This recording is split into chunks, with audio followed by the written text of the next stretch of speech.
Thank you so much for keeping us company up until this point and being patient. The Principal Secretary for Diaspora Affairs, Roslyn Jogu. We were talking about the investment conference a bit earlier on. This is pretty big because it's one of the first kind of venues and events that you're doing under the State Department for Diaspora Affairs. Yes, so it's the first one in Kenya, the first one in Nairobi. Got it. Most of our events are in the diaspora, where the diaspora is. Right. So, but this was our first big one here in Nairobi. And of course, we took advantage of the fact that a lot of diaspora are home traditionally at this time for Christmas. So with all of the diasporians and summer bunnies heading home, it's a good time to have a connection between the diaspora, who are always looking for safe and worthwhile investments, and all of the different investment opportunities around this country, whether it's from the counties, whether it's from fintechs, whether it's real estate, all of those people, bring them together in one place, have a conversation, bring government in to have a conversation around the policy and investment climate, and then see what happens. Fantastic. Yeah. You know, let's go back to how this all started. You literally were handed a State Department that did not exist before. Yes. And you were building it from scratch. It's now, what, a year? A year, 9 days. Wow. A year, 9 days since I assumed office. It has been a very long and very short year in the sense that we have done an impossible amount of work. The team and I have built from scratch a State Department. Building a State Department is not for the weak of heart. It is hard work. We've done that. But one of the amazing things about building up systems within government is that a bureaucracy already exists. So there are certain things that are, given to you, and all of government comes together to give you resources around, whether it's people, finance people, accountants, HR people, and so on. So those systems are structured. But in terms of getting the mandate right, and then leading a conversation around how do we make ourselves a government or a country that's much more diaspora-facing, diaspora-ready, a government that speaks to people and listens to people, that was the hard work. You do get a new State Department with a mandate, but it has an existing clientele of some 3 million people scattered around the world, and it's up to you to rally them together to deal with their issues and basically chart a way forward. So it's been an exciting year. Hard work. I took office at a time when we had lots of challenges. In fact, I sat on this couch just when I assumed office. With two of your colleagues. Yes, with two of my colleagues. And Jeff asked us questions around, what is in store? What are you looking at? At the time, I think a lot of my conversations were about the crisis in the Middle East in terms of labor migrants. And so on, a situation that we've been able to stabilize, working well with the Ministry of Labor and other players. So there were those issues. There were issues around Kenyans getting consular services closer to them faster. There was a lot of dissatisfaction around turnaround times, and just because the government didn't have a system or a person or a structure that is diaspora facing. So now we've been able to a large extent to stabilize turnaround times for passports and IDs for Kenyans in the diaspora. We've been able to take services to Kenyans close to where they live. I guess you could call it Huduma Mashinani Maju, in the sense that it is, so we've taken services to 22 countries where Kenyans live, and to something like 100 different cities to meet people where they are. So when you say that, it's like a mobile service? Mobile consular services. So it's quite simply a team that gets in some form of transport and comes around, and it's a joint effort between the State Department for Diaspora and Foreign Affairs that owns the missions, immigration, National Registration Bureau, sometimes government chemists, and all of these people come together, and then we're able to deliver services. So it's been a fantastic learning curve. We've been able to serve more than something like 9,000 Kenyans in those mobile consular services, without counting the people that we serve at the embassies. This was also the year where we had 2 wars break out. So we had Sudan, Ukraine was before I came, and right. a lot of work was done on that. There was Sudan this year, and there's Israel, Gaza. And we are charged, because we are charged with safeguarding the rights of all and welfare of all Kenyans abroad. So we sort of led the charge as far as evacuating Kenyans from those places is concerned. And you know, Victoria, one of the things I think we're really proud of is that apart from Egypt that shares a border with Sudan, for example, we were the first country to get our citizens home when the conflict broke out. Right. And that is, for me, a huge feat, because these are things that we're able to do to assure Kenyans that we have their back. We are looking out for them. We are able to come for them if they're in trouble. And I think that breeds a lot of trust and a lot of good vibes from the diaspora.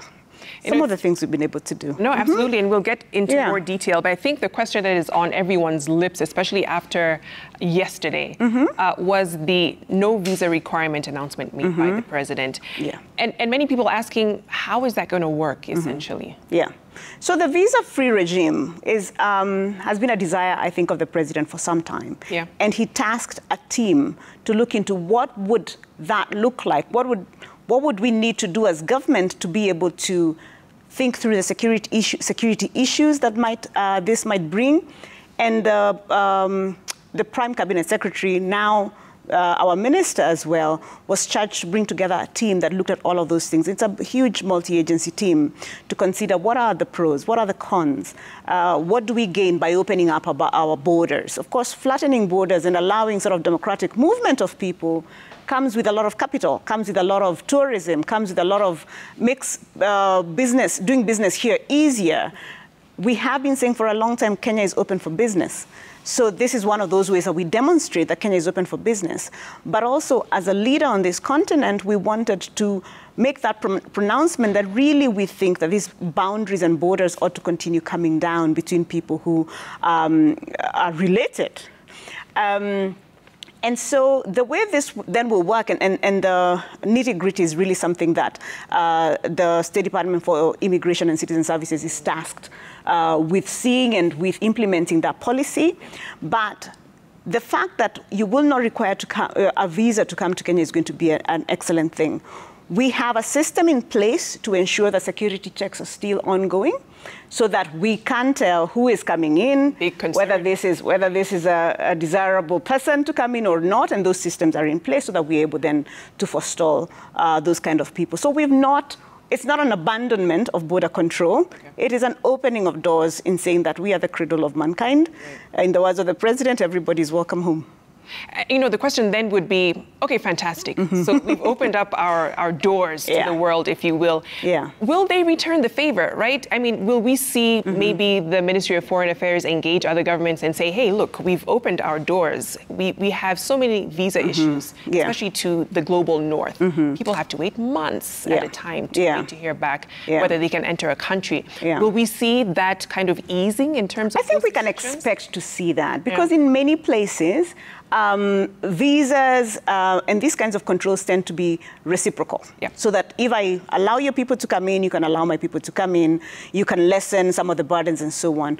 But also to know that certain countries have very rigorous sort of border control mechanisms, that some of them have existed for 50 or so years and so on. So I think we can expect to see some easing, because a lot of countries do work with this reciprocity in mind. But beyond that reciprocity, I think we can expect to see a boost in tourism. We can expect to see a lot of good in terms of diasporas and people coming to learn about who we are, understanding what the Kenyan talent is, and that will make it easier for us to do business abroad. That will make it easier for Kenyans to find opportunities abroad if they wanted to, because people are now able to come in more and more and see who we are and understand how it is that we do business. Let's talk a bit about diaspora voting. Of course, we saw that happen last year. IEBC was able to map out several countries where diasporans were able to cast their vote. But oftentimes you'll find the electoral inclusion of people or Kenyans living abroad is an afterthought. Despite the fact that they are probably some huge remitters of money. And we'll talk about that a bit later on. But, you know, what is your department doing in terms of streamlining diaspora voting? Engaging early. Okay. Engaging early. And again, as you say, one of the things that we are actually set up to do is to ensure that diasporians are mainstreamed into democratic processes in this country. This is about a month ago, our mandate expanded. Our mandate as State Department expanded in the last executive order. And one of the things that came with that new mandate is to ensure that diasporians are being mainstreamed as far as their democratic rights and democratic processes are concerned.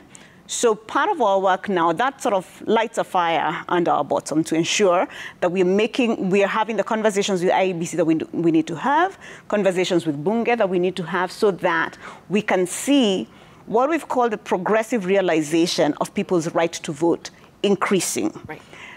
Many countries do it differently. So some countries quite simply have ballot boxes. I met with the president of the Turkish abroad last week in my office. So pretty much they're like a semi-autonomous agency that deals with all their diaspora issues. And he explains to me that the way Turkey does it is quite simply they have ballot boxes, like the old school ballot boxes we have, and they take them to 100 countries. And people vote, and Turkish Airlines is involved in moving these boxes and so on and so forth. And people have, I believe, something like a month to vote. Okay, so they've opened up space in terms of how long it takes. Places like the Philippines, who have huge numbers of diasporas and migrant workers abroad, they will also have a month voting. People vote for a month in advance who work abroad. Yeah. And those who are seafarers have 2 months in advance. So they have these systems. Other places are beginning to experiment with electronic voting. Other places have mail-in ballots and so on.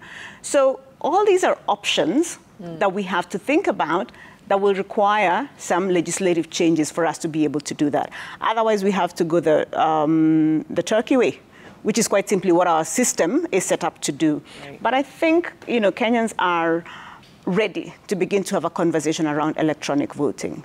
I hope they are. I mean, this is a constituency that, according to the IEBC, is 0.05% of the larger voting population for Kenya. But they remit quite a bit to this economy. Yeah. We've seen a lot of diasporans say, could we have representation, for instance, in the National Assembly? Yeah. What could the possibility of that look like? So that is a live issue. Yeah. And that is something that diaspora have asked for.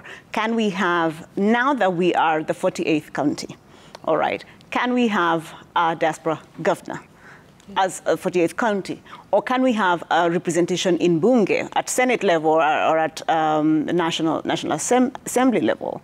And while those don't exist in our law as it's currently configured, what we have done, though, what has happened under this administration is that now there is a Diaspora Affairs and Migrant Workers Committee in Bunge.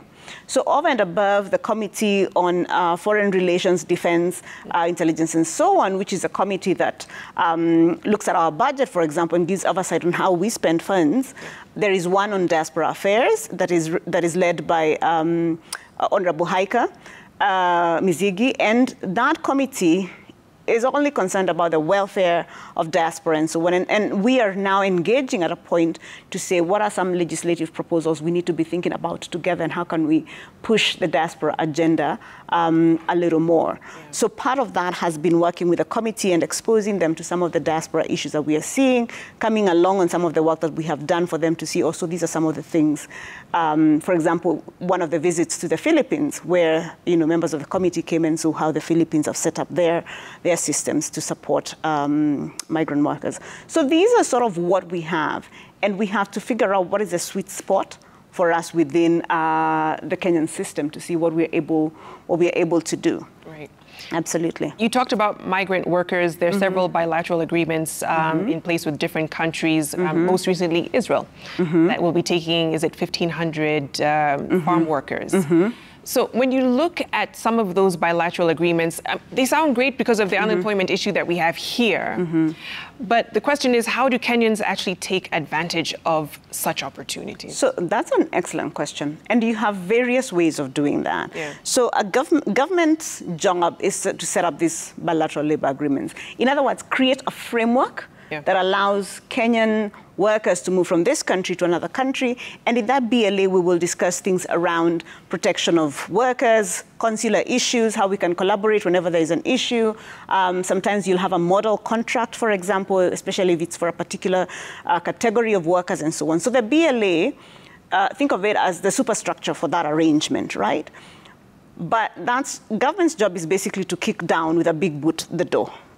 After that, private sector does need to come in and say, okay, I'm going to help. I am going to go to this huge firm in Israel or this producer in Israel and come back and find opportunities for Kenyans and place them. Sometimes we do them on a government-to-government arrangement, such as we have done, say, with nurses to Saudi Arabia or with nurses to the UK. Some of those ones work exactly like that. But others, we kick down the door, and then private sector then has to come in. We have, and this explains some of the changes that we've seen in the last month, for example, Victoria, that sometimes we're not able to connect exactly as well as we want to. We've also seen some rogue players in the space. Yeah. So that has led the president in the last executive order to also create the Diaspora Placement Agency. It's an agency that is going to, working in the diaspora or working abroad, help Kenyans then be able to make those connections. It doesn't replace private recruitment, but it does in ways meet a need where private recruitment companies are not able to go or are not well set up to go.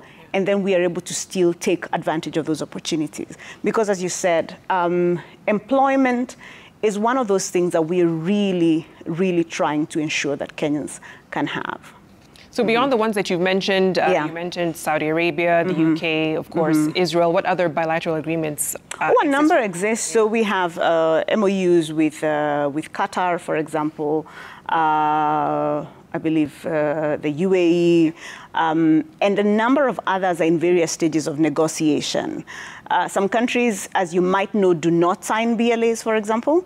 So they will tell you the government is not interested in those kinds of things.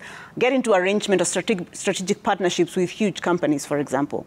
And those are things we also pursue, because the idea is for Kenyans to have opportunities wherever those opportunities are to be found. Some countries will say the government does not sign agreements, but if you speak to the county governments or their version of county governments, whether it's provinces and so on, those might be able to sign. So you look for the opportunities where they are. And government is well placed. So our ministry, for example, Foreign and Diaspora Affairs, is well placed, working very closely with the Ministry of Labor, which we have done closely for a year now, to establish what is the right sort of strategic partnership with this particular kind of country. Yeah. So a number are in negotiation, as I mentioned. We've spoken about, and you've seen the president sort of speak about some of the ones that are coming up. And my hope is that in a year's time, we will really be able to see the fruit of all of the hard work that we've already seen that. We've seen the opening up of certain spaces, such as Oman, for example, in the last 2-3 months. I made a visit to Oman, I want to say something like June or July. And since then, we've seen some opening up of that space. We've seen Kenyan workers beginning to go to Oman again. And sometimes it's a trickle, but sometimes it is just a huge, do you call it a gush? Yes. So we're seeing movements. You know, I want to focus in a bit more on, you talked about Oman, the Gulf states, because that oftentimes is a special category when it comes to migrant workers, the place where you hear the horror stories coming from. I know your State Department has been working towards tightening some of the guidelines around that and working in tandem with the Ministry of Labor as well. But, you know, what do the BLAs or bilateral agreements actually look like with the Gulf states? So they're fairly, one of the things that the government of Kenya did is working with the ILO and the IOM prepared very protective BLAs that are very worker sensitive, right? So they protect the rights of workers. So the BLAs are good. I have reviewed them myself. I was a lawyer before this. I am still a lawyer. Yeah. I've looked at them myself. And so in terms of the infrastructure, that is solid. We've also had a lot of success, especially in the last year, working with these countries and ourselves to figure out where are these problems. When I sat here some time back, one of the things that I said, and my former boss, Waziri Alfred Mutua, said the same thing. We established very quickly, especially after my visit to his visit and then my visit to Saudi together with Waziri Bore of Labor and P.S. Kaituko then of Labor. We established quickly that some of the things that we had been seeing on the media were unreal or untrue, or the stories had largely been sometimes created because people had found themselves in difficult circumstances. They had run away, quote unquote, from their contracts and found that they could not exit some of these countries without an exit visa, which is a new thing for Kenyans. Kenyans, if you're living somewhere, you pack your bag, you leave. So when you say people left their contracts, what do you mean by that? So I quit my job, but I don't give notice. I just say, sasa mimi mama naona sasa nimechoka na hii kazi. Right, and I walk away, or I quite simply pack a bag and take off and you don't see me again. The way those systems work, in the same way, if you're working in this country, you have a work permit that's linked to a particular employer, your employer there is a sponsor of your work visa. Okay. So once you take off from your contract, on the system you're marked as, the Arabic word translates into runaway. So you have to work in the black market, you work in the black market. A lot of these young women did not know at this time that you couldn't do this.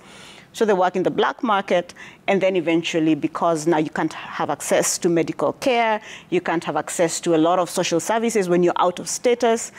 If you fall ill, you can't really go to the hospital. So what we were seeing then at that point is when people realized they couldn't leave the country because you need your sponsor to give the exit visa, then we started to see all kinds of videos that people said, I can't get out, nateseka, and so on and so forth. So once we began to deal with that and explain to people you can't do this, even the videos just. So if, for example, I know you do this kind of media monitoring, you will have noticed that over the last 1 year, those videos and distress videos, particularly on social media, have gone completely down. So a lot of those distress cases are people who are out of status? Yes. Okay. Yes. So what is being done, say, on this end? Because you talked about a lot of young women who go there, they did not know they could leave their contract and had issues trying to leave the country altogether. Yeah. What's going on this end to educate them? A lot of training.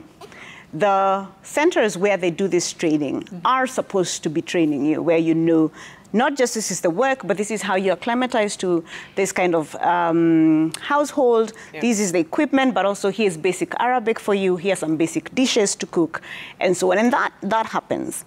The State Department for Labor and the National Employment Authority that regulate private recruitment agencies and NITA that works with the institutions that deliver this kind of curriculum have really done a good job in the last 1 year, just sort of in dealing with these things. For example, Victoria, at the beginning of the year, there were about 1,000 private recruitment agencies on the list. Because of the crackdown and just checking on people who were not meeting the requirement or people who we got complaints about, NEA then was able to revoke the license of something like 500 of those companies. So half lost their license, at least for this year, until they comply and so on. So the space has tightened. But some of the other things, apart from just these pre-departure trainings that we've really intensified or had much more work being done, working closely now with the agents who are actually licensed to say, engaging with government and saying this is what is expected of you. We worked also very closely with the governments on the receiving side to say, how can we work together? How can you support us to ensure that this talent that comes to your country is well treated, but also that we are all meeting each other's needs? So a lot of that collaboration has happened, which is why we've seen a stabilizing of that space. There's a lot of good work that's done in the Gulf. There are lots of opportunities. Now, for example, we still have about 2,000 Kenyans every week leaving for work to Saudi Arabia. Wow. Saudi Arabia, just Saudi Arabia. I've not talked about any other one of those countries. There are lots of opportunities there. And who constitute the 2,000? A big portion of it is domestic workers, is cleaners, is janitors, is gardeners, security people, and so on. And we do have a substantial class of professionals, people who work in transport, engineers, bankers, and so on, also there.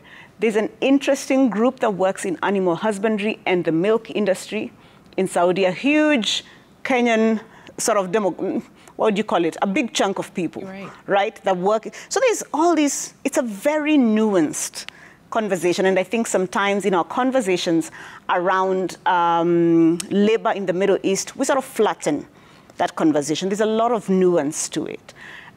So we've done that. On the sort of now in-country where they're hosted, we've done a lot of work now as a Ministry of Foreign and Diaspora Affairs to extend services to Kenyans who have been sometimes left out because either they live far from the embassy and so on. A few months ago, for example, we were able to serve Kenyans in Yemen. We don't have an embassy in Yemen. We serve Yemen from Oman. So Kenyans who live in Yemen, some of them had not left Yemen in 30 years and had no services, had passports that, of course, expired a long time ago, had the, the ID that's about this size, that's handwritten, like the old Kitambulisho. So they were stuck in the country with expired documents. Yes. Had no way of reaching the Kenyan government from where they were. So it was expensive. Okay. It was expensive because even with an expired travel document, you often can travel one way home. So if you get emergency documents? If you get an emergency document, or sometimes even airlines will allow you to board with your Kenyan passport if you're heading to Kenya, if it is expired, right? Because everyone just wants to go home, right? So people generally want you to go home.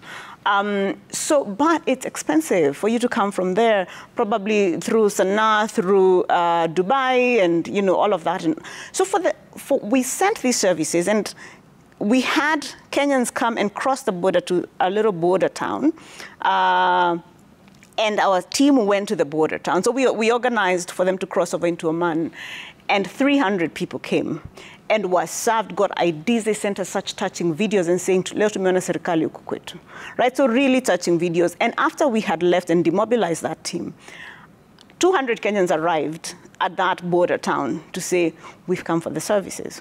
So now I'm preparing to send a team back so that we can serve those Kenyans.